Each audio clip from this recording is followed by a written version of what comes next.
Welcome to the Creative Land Podcast Network.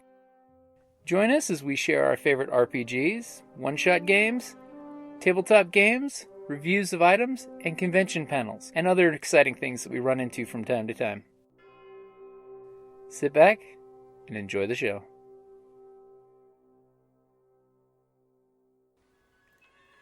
Hi, this is Kelly, aka Trixie from Ragnarok and Roll, a Scion to Ragnarok story, and Tilda Wimblewick from D&D Journey of the 5th Edition. First off, I would just like to say thank you to everyone for listening to our varied adventures, as well as for rating us on iTunes and RPGpodcast.com. If you haven't rated us yet, we would greatly appreciate it if you could. And if you're looking for more ways to support our efforts, we are now on Patreon, a great site where you can help us continue making more podcasts, as well as some special surprises for our patrons. If you can, please look us up at www.patreon.com/cppn. Every little bit helps. And again, thank you for listening. So, welcome. On the door. Have a seat, please. You're going to be bored. So this talk, this panel, sort of advertised as a summary of my sort of space adventures. And I was originally going to do like a bit of a thing about me punching space unicorns in the face and the time I married the Queen of Neptune by accident. But I thought I would instead do it about something a bit more useful, and that's the last thing you come to me for, is actually like useful advice. But I got a little piece I wanted to sort of talk about the joy of art and creativity, and how to find joy in a really fragmented and sometimes difficult world. Do we have any arty people of any shape or form in the house? Put your hands up and do any kind of art. Okay, we've got a good selection. If you don't worry, I've got that covered too. It's going to be nice. Basically, just to summarise, there's going to be two themes running at the same time. The first theme is how to find joy and contentment through creativity. The second theme is whether it's possible to do an hour-long panel that you wrote exactly 1 hour before that panel began. So strap in, let's see if we can make this whole thing happen. First thing I want to say when it comes to doing kind of creative stuff, you can achieve your dreams. Totally achieve your dreams. If you do any kind of art or creative thing, you can achieve your dreams. Particularly if you are willing to adjust your dreams in line with reality. You can totally do it. When I first started as a professor, one of the first gigs I ever did in America, I was still working as a teacher. Someone said, I sat down having breakfast with this American guy I didn't know, and he said, how's it going? I said, it's good. I might start doing this for a living. Might start being a rapper for a living. And because he was American, he was like, yeah! You can do it, you can live, you can achieve your dreams. I didn't really know this guy. I thought, wow, that's amazing. That's great. Oh, I love Americans, so enthusiastic. And then I got back home and I told my friends, like, I'm thinking I might start being a professor for a living. And every single one of them was like, oh, you're already in your mid-30s. You're doing that, friends. You can achieve your dreams, particularly if you don't want to get too crazy with it. Like, there's a lot of sort of pseudo-mystical hippie guff about that you can get anything from the universe, that the universe will provide. I hate that idea. I hate it so much. Like, I don't know if anyone knows, there's a book called The Secret that came out a while ago. And it was all about the universe. It's like, if you just wish upon the universe, it will provide you with everything you want. Like you deserve everything. Like the universe cares about you as well. It doesn't care about you. Like you can have anything you want, but you can't have everything you want. No one gets everything. Like, for example, I was thinking this morning, like, you can have anything you want. Like, if you wanted a Ferrari more than anything, even if you were really poor, you can totally have a Ferrari. Just sell like your house and the kids on eBay and a Ferrari. And you'll be living in a car, and the police might be called, but you can have that thing. That's fine. So, while you don't deserve everything, I do think particularly we all deserve something. We all deserve some kind of joy, some kind of contentment in our lives. And particularly, one of the best ways to do that is through art.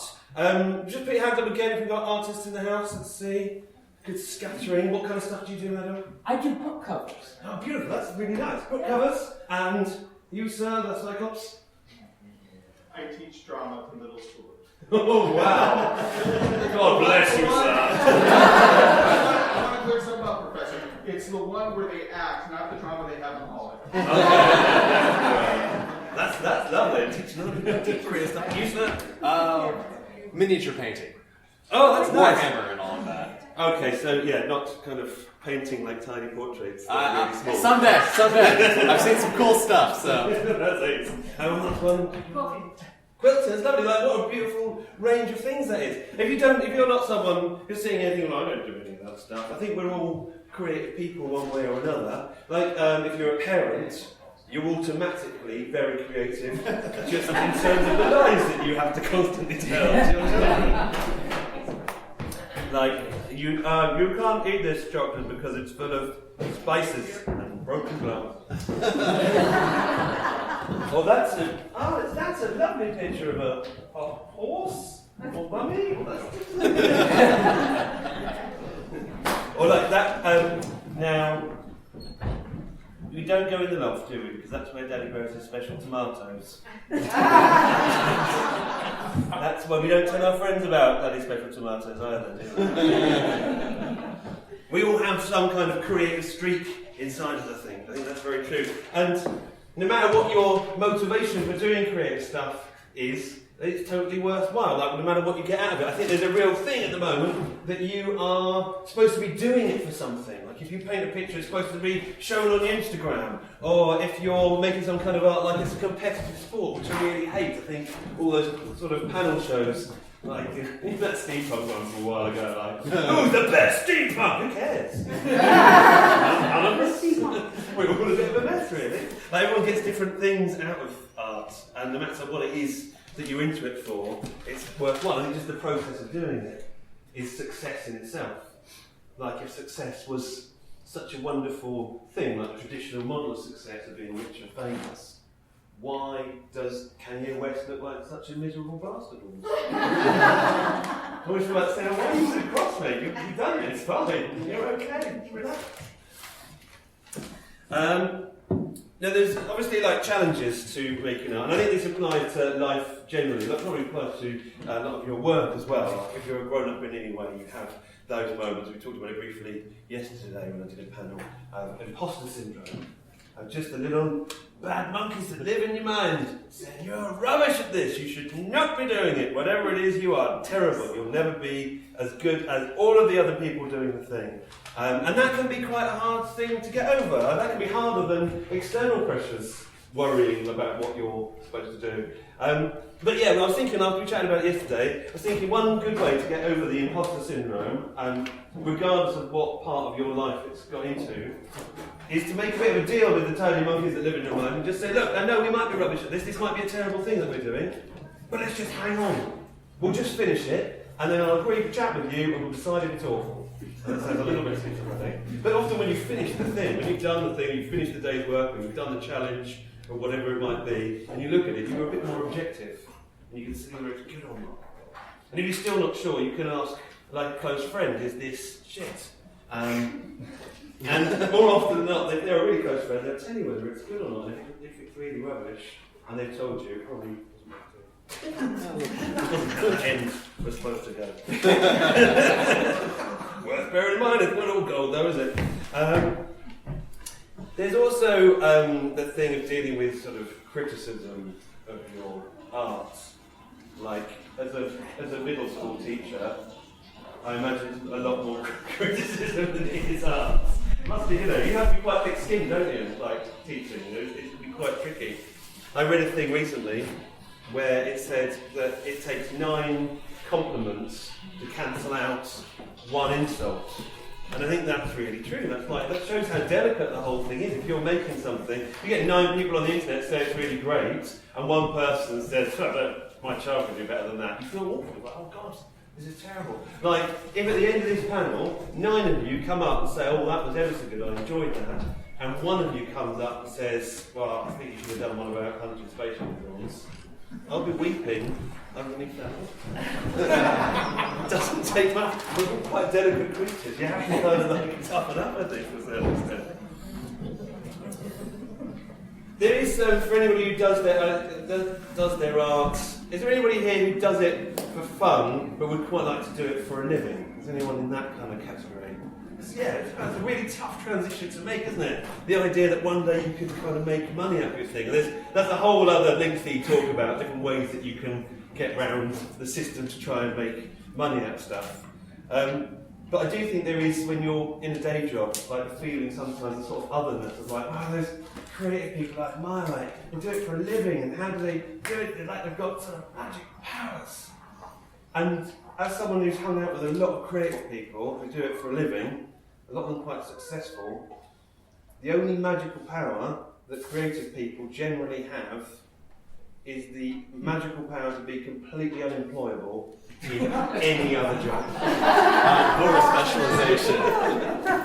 It's normally when you have reached the end of your tether. Like, I've been fired from every conceivable job, from toy tester to zookeeper to call centre monkey. I've been fired from so many jobs that I was walking to school the other day with my eldest daughter, and she looked up at me like a child looking up at a war veteran and just said, "Daddy, tell me a little more about some of the jobs you've been fired from."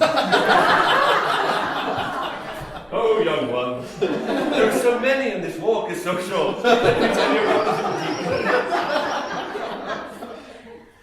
But that's kind of alright, even that is okay in itself, because like getting fired from everybody and becoming unemployable meant that I had no choice if I was going to feed my family than to make my creative stuff work. And there's always a huge amount of luck involved in making a creative thing sort of commercial. Anybody who says it was all down to them is lying. Like, there's a certain amount of luck and a very small amount of ability. But having no choice really helps. I hope there's quote from Conan O'Brien of all people. Someone asked him, like, how do you become successful creatively? And he said, you just get into a position in your life where you have no choice. So you work super hard at it. I think that makes a big difference.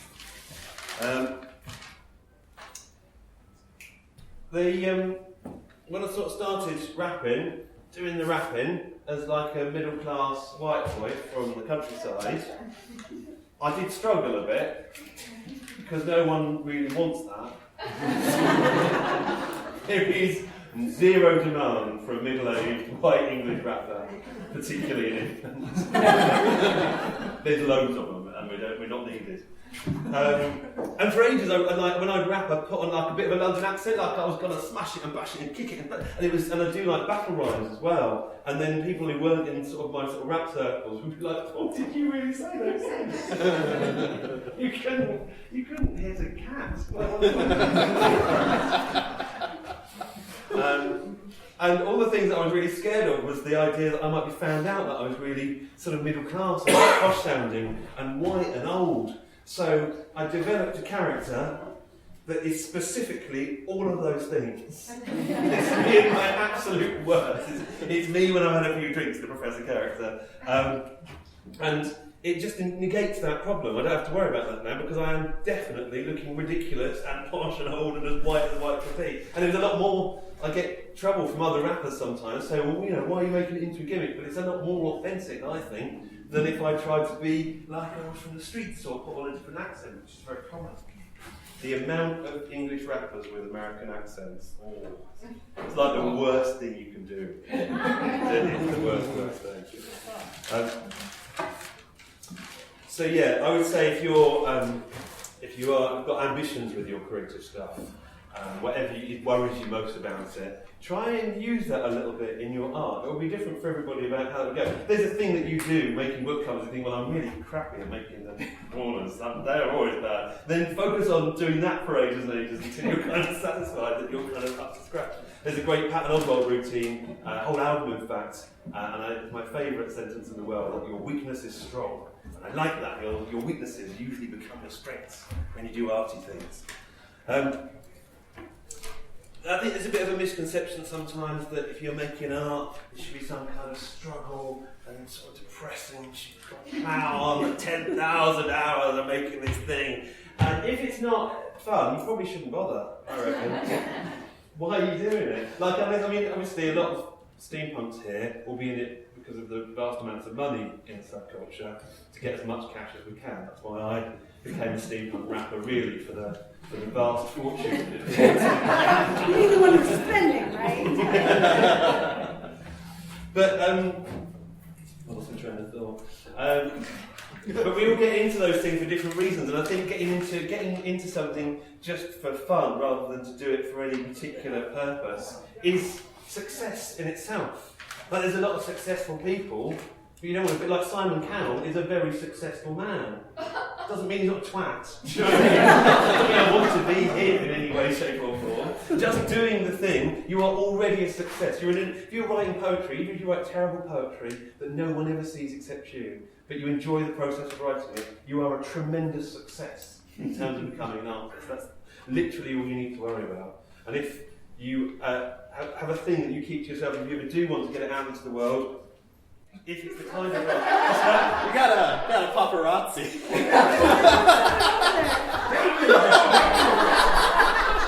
It's no place secret, this is my church! They're walking into the forbidden zone. If you walk into the forbidden zone, a man will definitely tell you off, as I found yesterday. I'm warning them.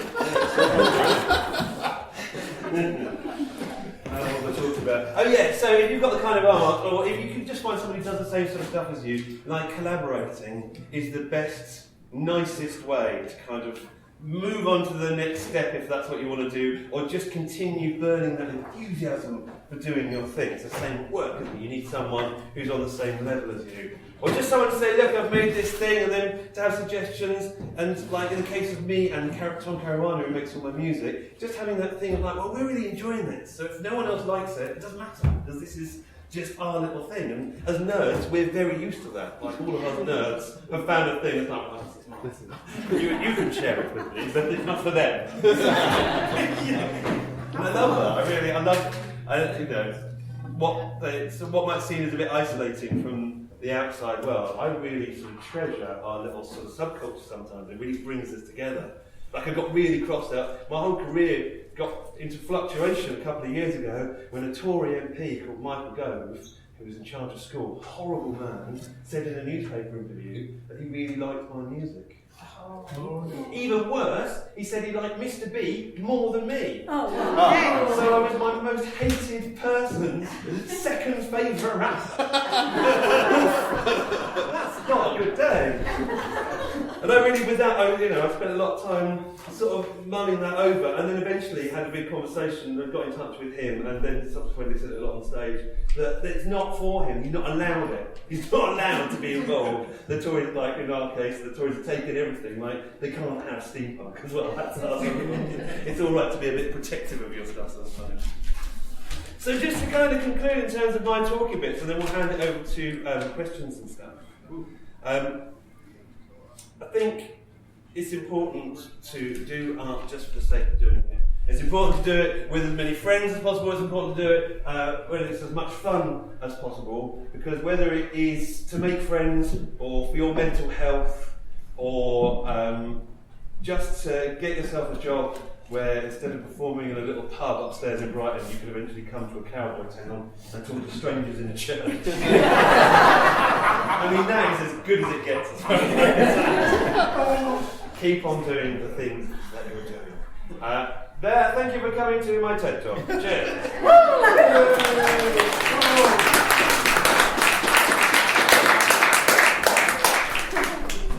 Does everybody have any questions about things? I'll sort your problems out. I don't intend for this question to in any way invalidate anything that you just said. Have you actually punched space? Well, funny story. I sense there was a story. I mean, punch is a very strong word, and I don't want to get in trouble with the Galactic Federation of Space Unicorn Protectionists, which is, of course, the real organisation. But there was an incident, and I'm not proud of what I did. I didn't know you couldn't ride a space unicorn. I didn't even know there were space unicorns. And it turns out there aren't. It was a neighbour's dog, and I was very lucky. And I dropped an ice cream cone and it had stuck on its forehead.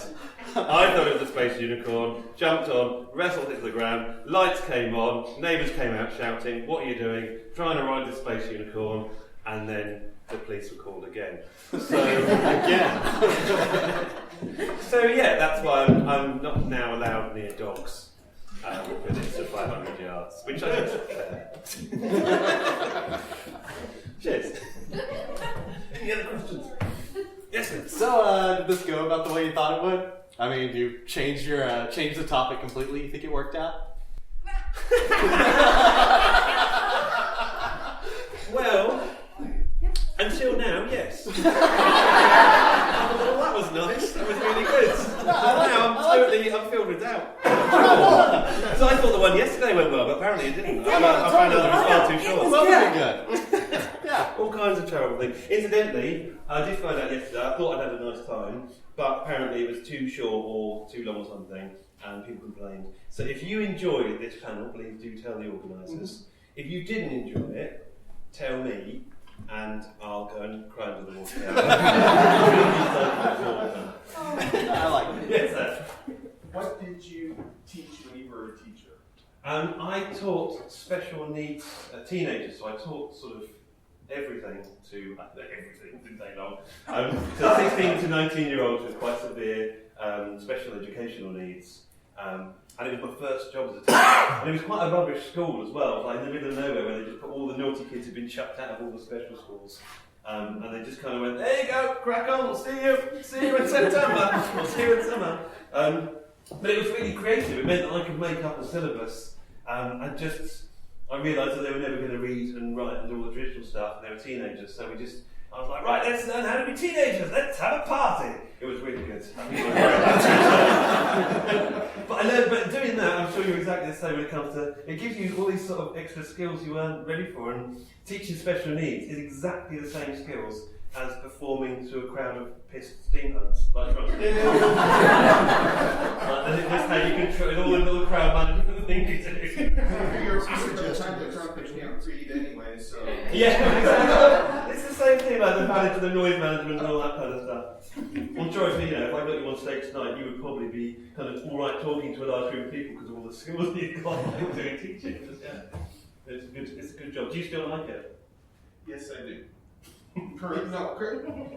Even with the craziness that's going on, my purpose is, like, with drama. I also teach language arts. Nice. But I teach language arts to gifted students. But teaching the drama is the release. Yeah. It's the where, to use your example, where I can use my creativity to have fun even if it's completely rubbish. And also it's one of the last places in education where you still have proper creativity as well. You can't strip the creativity out of drama. It has to have a certain amount of improvisation and fun. So yeah, it's nice. You need a little bit of that, don't you? You have that real look on your face that all parents have when you say, "So do you enjoy being a parent?" Yeah, I suppose I do. my release is on the last class when they've been really getting on my nerves. All of a sudden they pull out the chocolate and I let them have all the chocolate they want. I send them home to their parents. You'll get your revenge in the end. It's nice, isn't it? Yes, sir. Oh, madam, sorry. Do you have a birthday wrap? What specifically? It's your birthday today. Oh, he's ready.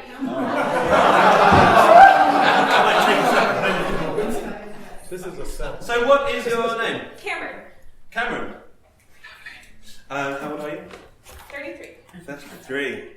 That's good. Enjoy these birthdays. Enjoy your 30s, because people. Children here now. People generally still give a fuck about your birthday. After 40, they will not care. Like your 40th is the last really good birthday you have as a grown-up, I reckon. And no one comes to your 43rd birthday, right? I found out. Quick! Don't lose the moment, Paul. Do you want a song? Let's. So, what have you had any presents for your birthday? Coming here. That's nice. Did someone buy you? Have you come with the crew? Nope, I just came by myself. I'm from Seattle. So. Oh, that's so nice. That's the yes.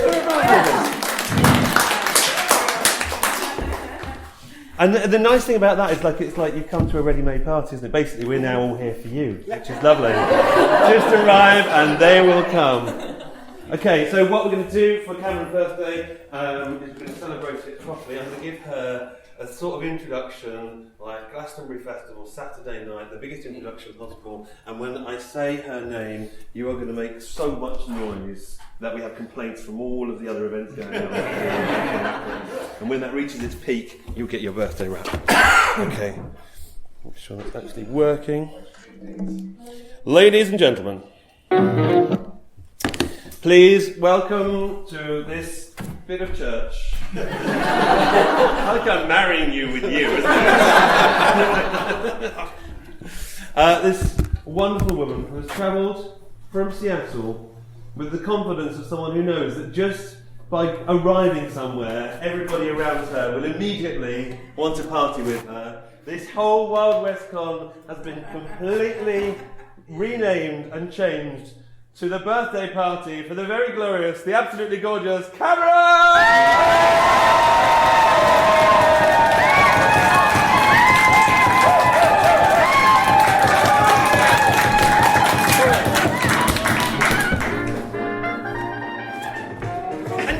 Deserving.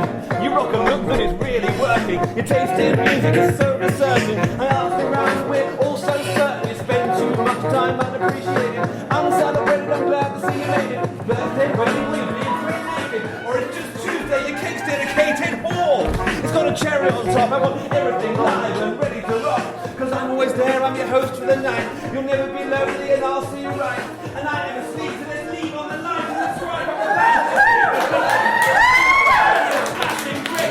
Jump for joy, let's celebrate, let's cheer!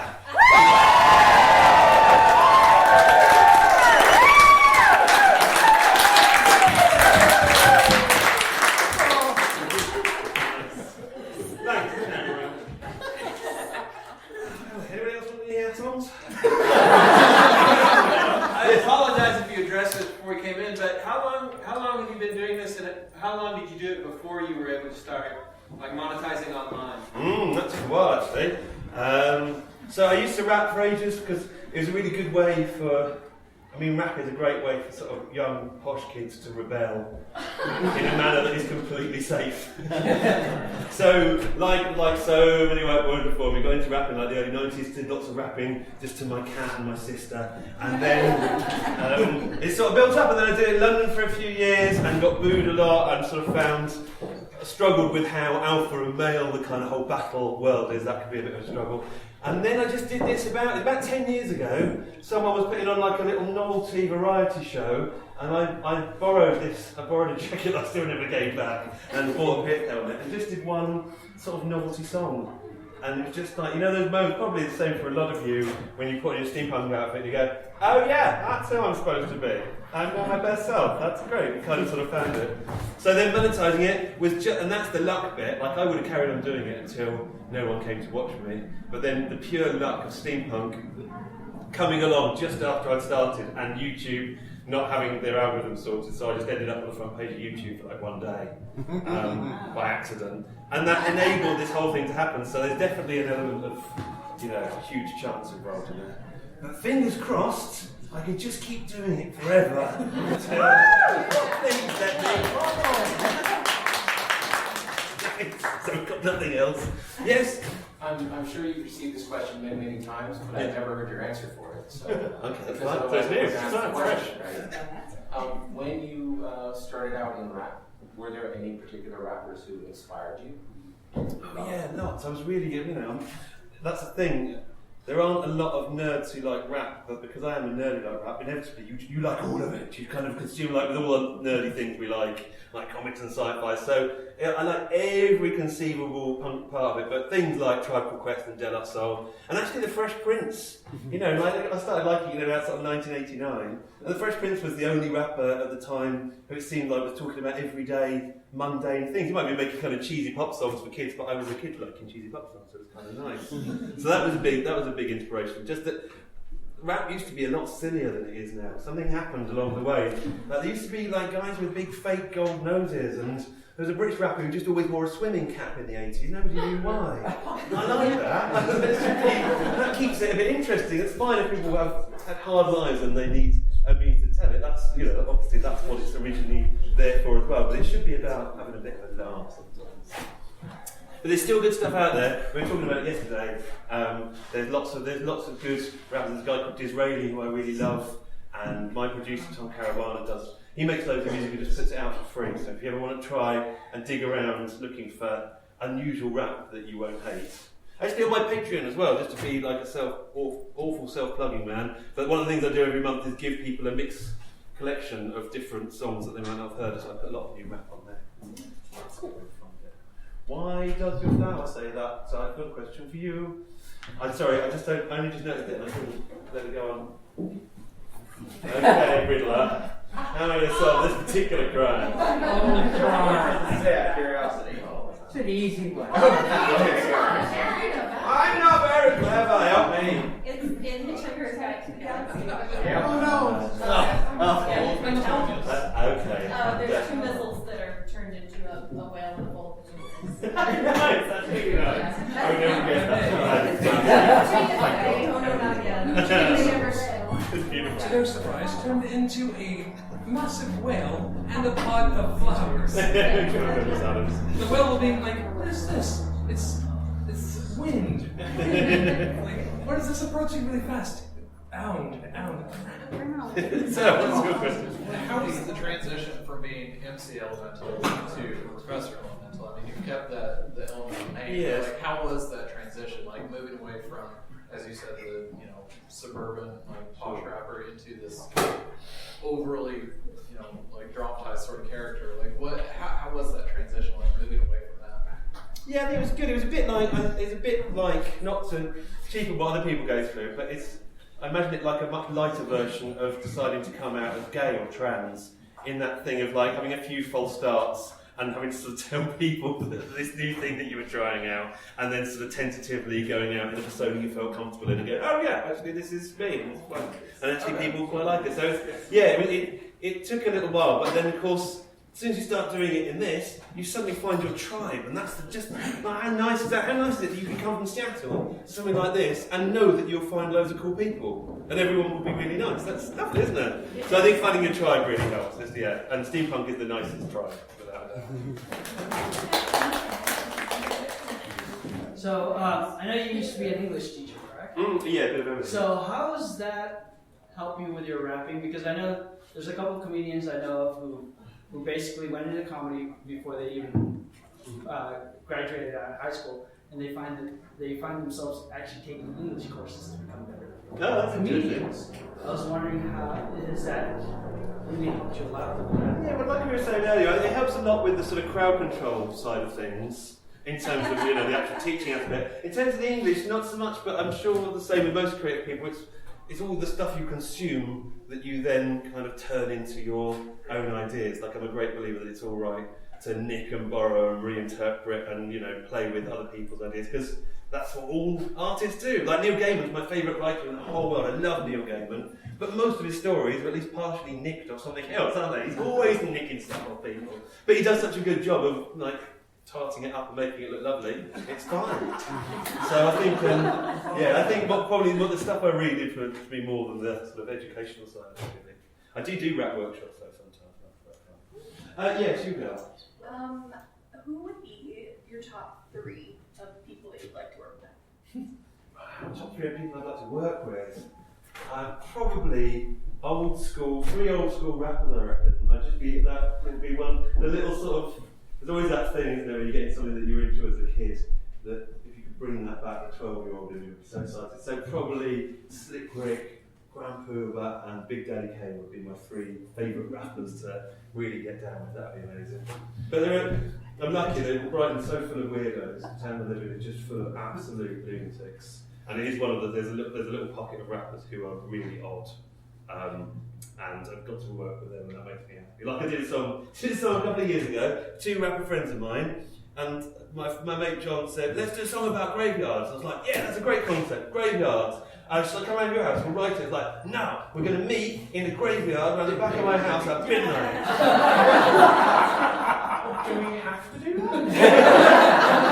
I mean, I can imagine a graveyard and write down what I think about it. I'm like, no, you've got to break it in. So we have to break it in. Massive graveyard, sitting there scribbling in the moonlight. But that was lovely. I would have never done that on my own. So yeah, collaboration is the key, as long as you don't get arrested. Yes, Sorry again. No, you going to do anything more with the Gaslight Troubadours? Yeah, definitely. That was a really good idea. Oh man, I did a song on their new album, which is really, really good fun.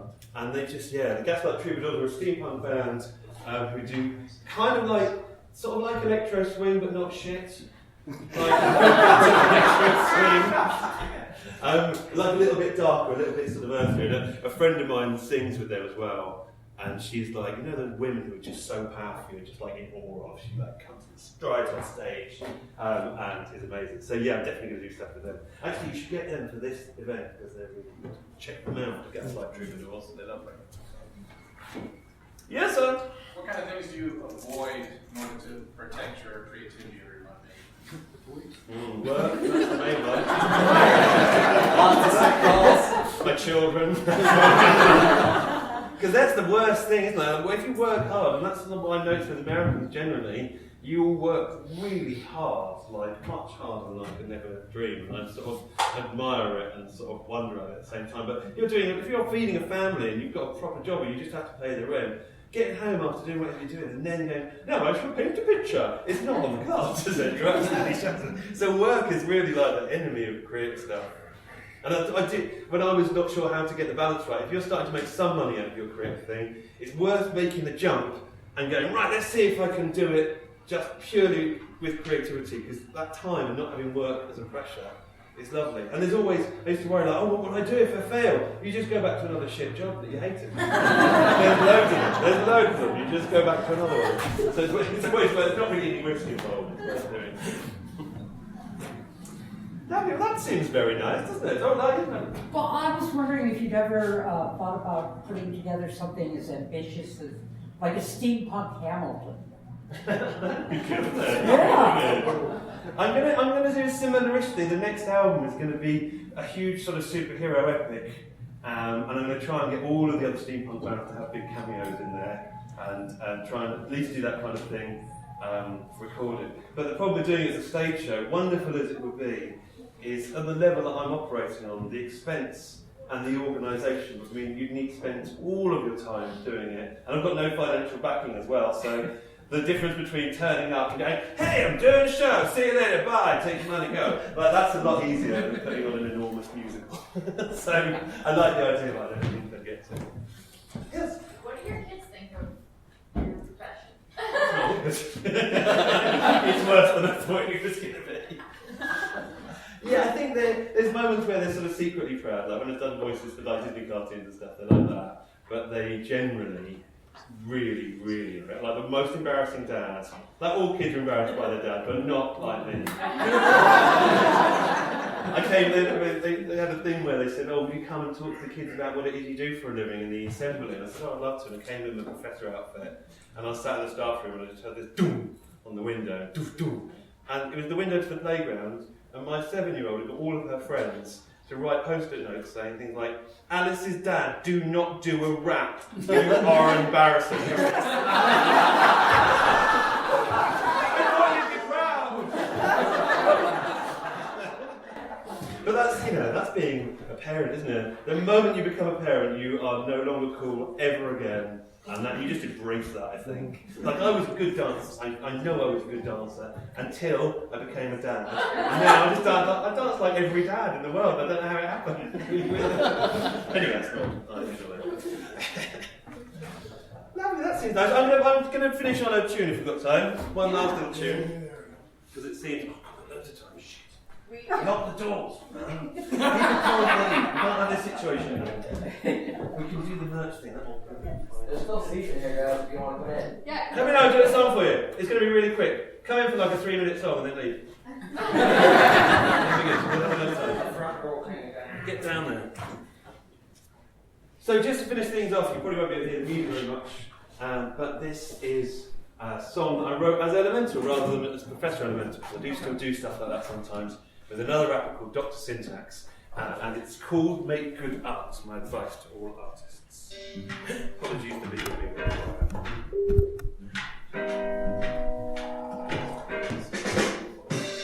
Don't worry about the outcome. If someone's ever better or you'll ever be outdone, someone is. So it doesn't matter, and I never ever wonder if there's other better rappers. So many fears knock in to get in. Say hello and then put them in the bin. Now sit down, you've got work to do. Who's gonna get this done if not you? Let's get scribbling, doodling, writing, removing, fiddling, giggling, improving. Open your head like a cane with a lid. Unleash imagination, your brain's so big. Ideas fly like flocks of birds. Colourful explosions of possible words. Use what you want, then set them free. And be the best you that you could ever be. So, what's my driving for? What I'm living, what I'm breathing and surviving for? I've got to make that art and make it good. See, my outlook is that, and that's the way it should be. Put your hands up, put your hands to the side, get your hands up. I've got to make that art and make it good. See, my outlook is that, and that's the way it should be. Finally, a word on biting. MCs pretend that we don't when writing. That's all nonsense, of course we do. All artists do it, and so should you. This idea's what Mr. Gaiman gave me. This flows from what a million MCs made me. That's all fine, because I made it my own, and I made it for you, so take the throne. Use what you want, disregard the rest. Creating a thing is a starting step. Collaboration, not competitive sport. And don't let them tell you can never be taught. You just practice self-belief. A little validation and well, let's see. It's something wonderful just to have fun with it. Pick up the pen and then run with it. Come get it. Put your hands up. Get your hands in the sky. Put your hands up. I've got to make that art and make it good. See, my outlook is that, and that's the way it should be. Keep your hands up. In this funny little track, keep your hands up. I've got to make that art and make it good. See, my outlook is that, and that's the way it should be. Thank you.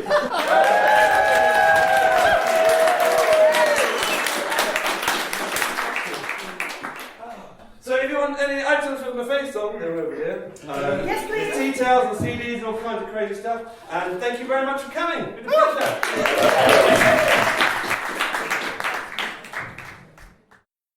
Hi guys! If you're a fan of reading like I am, and you've been looking to try out audible.com for audiobooks, we have a link for a free 30-day trial. So go ahead and check out audibletrial.com/Creative Play and Podcast Network. That's Audible, audibletrial.com/Creative Play and Podcast Network. Thanks!